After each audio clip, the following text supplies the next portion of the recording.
kabarnya Pak hari ini? Alhamdulillah sehat. Sehat ya Pak, harus sehat terus ya Pak ya. Alhamdulillah. Doakan saya juga Pak biar lancar di CGP-nya Pak. Tinggal 2 modul lagi. Ya, sukses. Ini Pak, saya ada tujuan saya datang ke sini. Saya ingin wawancarai Bapak. Bapak ada waktu kan hari ini? Boleh ya. Terima kasih ya Pak sebelumnya ya. Ya, sama.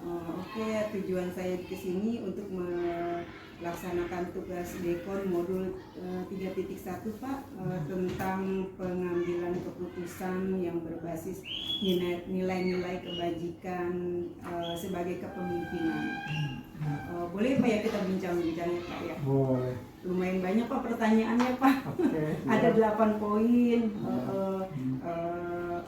Ini yang pertama saya ingin menanyakan selama ini bagaimana Bapak dapat mengidentifikasi kasus-kasus yang merupakan dilema etika atau bujukan moral Pak. Menurut Bapak seperti apa Pak?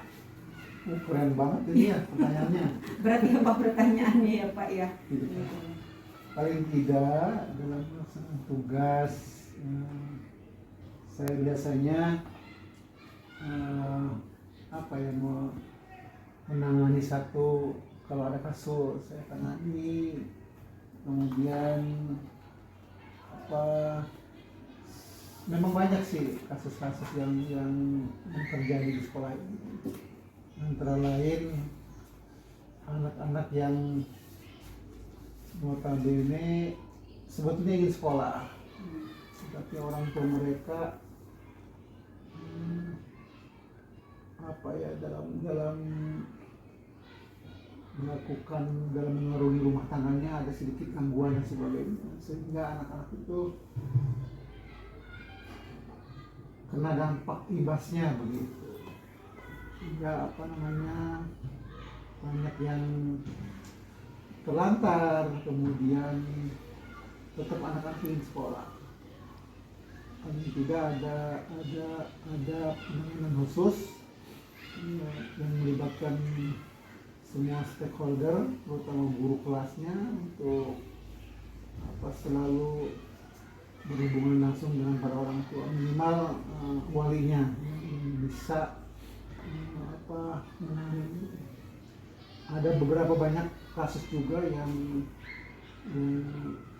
anak-anak alami, seperti anak-anak biasa menyebut nama orang tuanya tuh ya.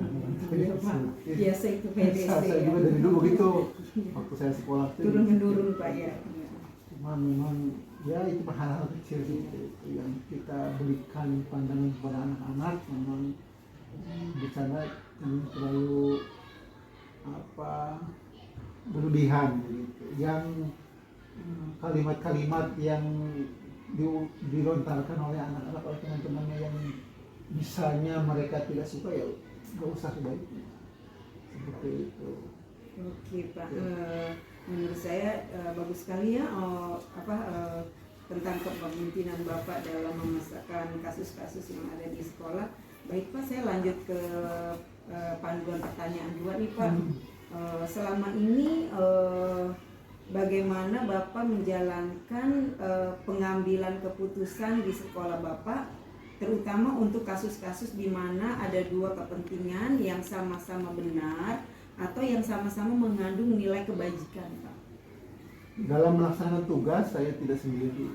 Saya biasa melibatkan guru-guru yang saya anggap dewasa usianya, dewasa pemikirannya, dewasa dalam cara berpikir seperti itu. Dewasa dalam artian ya bukan berarti dia umurnya tua, pengalamannya. Bagaimana dia proses berpikirnya seperti apa. Itu yang saya libatkan untuk menangani kasus-kasus. Mereka saya ajak musyawarah seperti itu. Kemudian saya minta pendapatnya untuk bisa menentukan sikap apa yang terbaik buat semua stakeholder yang ada di SPUMB. Luar biasa misi Bapak ya. Saya lanjut ke pertanyaan 3 ya Pak ya. Di sini langkah-langkah apa saja atau prosedur seperti apa yang biasa Bapak lakukan selama ini? eh, saya kumpulkan informasi yang datangnya dari siapa saja, mungkin dari guru, mungkin dari warga sekolah yang lain, orang tua murid, bisa jadi ibu kantin dan sebagainya. Saya kumpulkan informasi, kemudian saya identifikasi nilai-nilai yang terkandung dalamnya, kemudian saya pertimbangkan untuk mengambil satu keputusan, diskusi tentunya dengan orang-orang, dengan guru-guru yang saya anggap dewasa dan berpikir, kemudian ambil keputusan yang keputusan itu bisa diputuskan dengan diterima oleh semua pihak. Oh, berarti dalam mengambil langkah ini Bapak sudah cukup baik ya Pak. Bapak melalui tidak sendiri untuk mengambil keputusan, berarti Bapak mencari teman atau guru atau juga komite mungkin Pak ya, atau wali murid atau juga orang kantin yang akan memecahkan masalah tersebut. Oke, baik Pak, saya akan lanjut ke pertanyaan keempat. Di sini hal-hal apa saja yang selama ini Bapak anggap efektif dalam pengambilan keputusan pada kasus-kasus di lima etika? Yang paling penting kita musyawarah. Itu intinya. Buat semua bisa dilakukan dalam musyawarah tanpa terlalu banyak menggunakan kewenangan yang saya miliki. Saya biasanya bermusyawarah, kemudian aspek saya biasanya bermusyawarah, kemudian aspek transparan yang saya biasa terapkan seperti itu, meminta bantuan semua yang terlibat di dalamnya, ada guru, ada orang tua murid, ada warga sekolah, mungkin dari pihak luar komite, mungkin juga dari yang lain, teman-teman sejawat saya juga seperti itu. Intinya bahwa aturan-aturan yang akan dilaksanakan, yang akan diterapkan itu menjadi keputusan semua sehingga bisa dilaksanakan dengan baik. Berarti intinya Bapak mengambil hal-hal untuk permasalahan ini, Bapak tuh musyawarah dulu ya Pak. Tadi udah bagus sekali musyawarahnya kepada guru dulu, terutama guru-guru yang Bapak anggap lebih mengerti atau dewasa, dan Bapak juga selalu berhubungan dengan komite ya Pak ya. Alhamdulillah, berarti kepemimpinan Bapak udah luar biasa. Oke Pak, saya akan lanjut ke pertanyaan kelima. Di sini ada hal-hal apa saja yang selama ini merupakan tantangan dalam pengambilan keputusan pada kasus-kasus di lima etika menurut Bapak? Setiap keputusan yang diambil tentunya tidak akan bisa memuaskan semua orang. Betul Pak. Karena itu adalah satu keputusan yang harus diambil. Tapi paling tidak apa yang jadi keputusan adalah keputusan yang terbaik yang saya ambil. Tidak itu tadi, bahwa keputusan itu diputuskan memang semua orang juga tidak akan semua bisa menerima. Tapi paling tidak ada hal yang mereka sadari bahwa ini adalah keputusan yang terbaik yang saya lakukan. Oke, terima kasih untuk pertanyaan kelima. Saya akan lanjut dengan pertanyaan selanjutnya, yaitu pertanyaan keenam. Apakah Bapak memiliki sebuah tatkala atau jadwal tertentu dalam sebuah penyelesaian kasus di lima etika? Apakah Bapak langsung menyelesaikannya di tempat atau memiliki sebuah jadwal untuk menyelesaikannya, seperti bentuk atau prosedur seperti apa yang akan Bapak jalankan?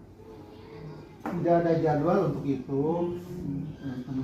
Natural aja ya Pak. Mengalir saja. Kalau ada hal-hal yang mungkin harus bisa diselesaikan, juga selesaikan dengan musyawarah tentunya.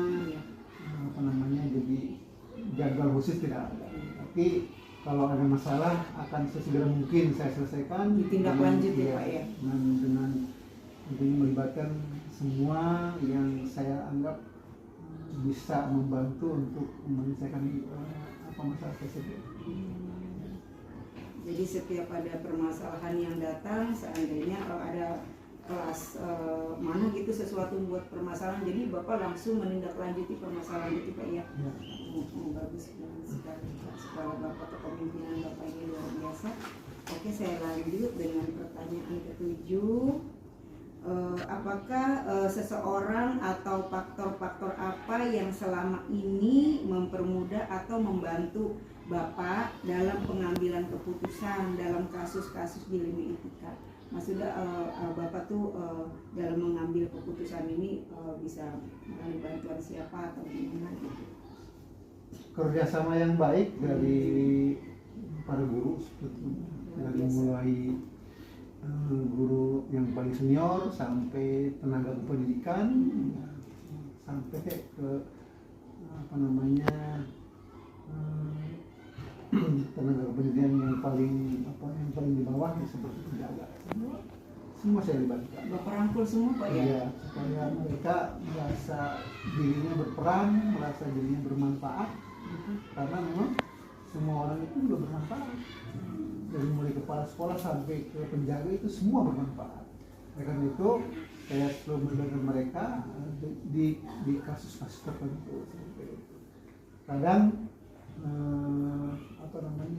saya juga harus memilih mana guru yang terbaik, yang lebih dewasa untuk bisa membantu saya seperti itu. Intinya memang semua guru saya libatkan supaya kalau ada masalah-masalah yang harus diselesaikan bisa diselesaikan dengan baik.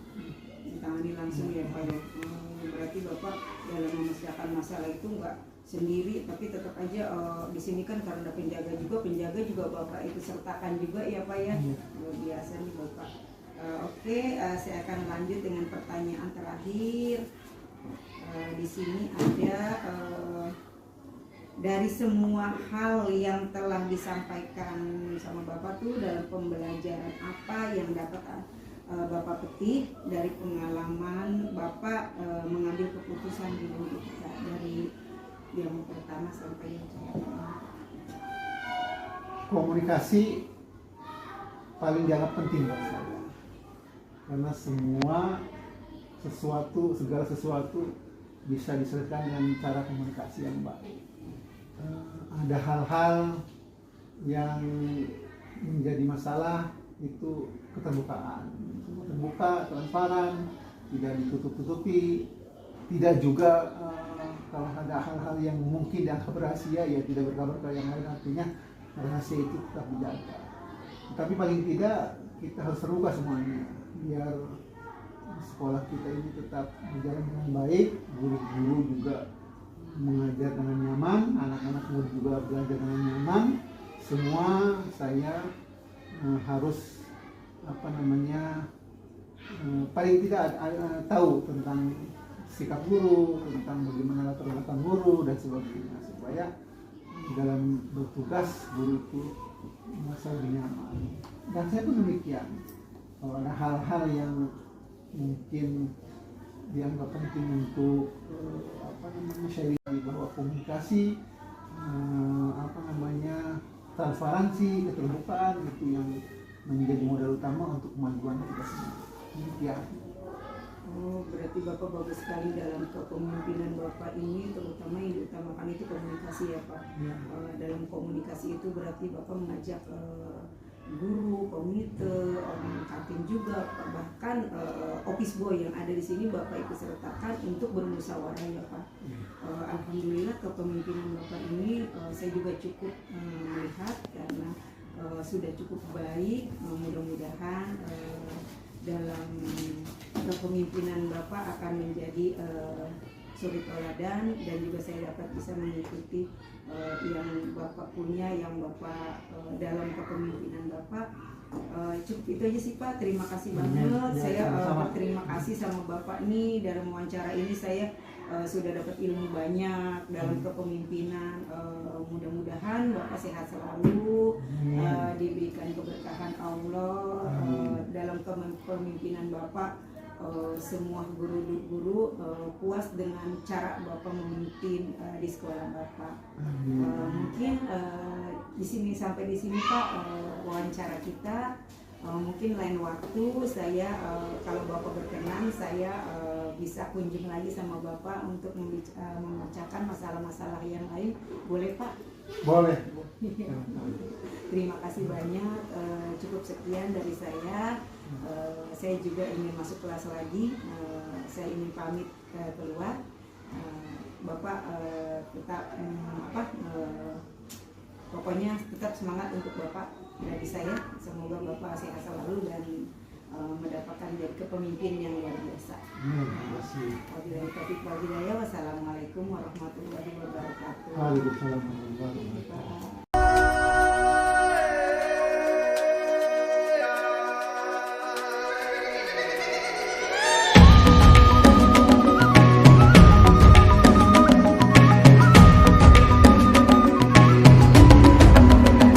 Bangun dan bukalah mata.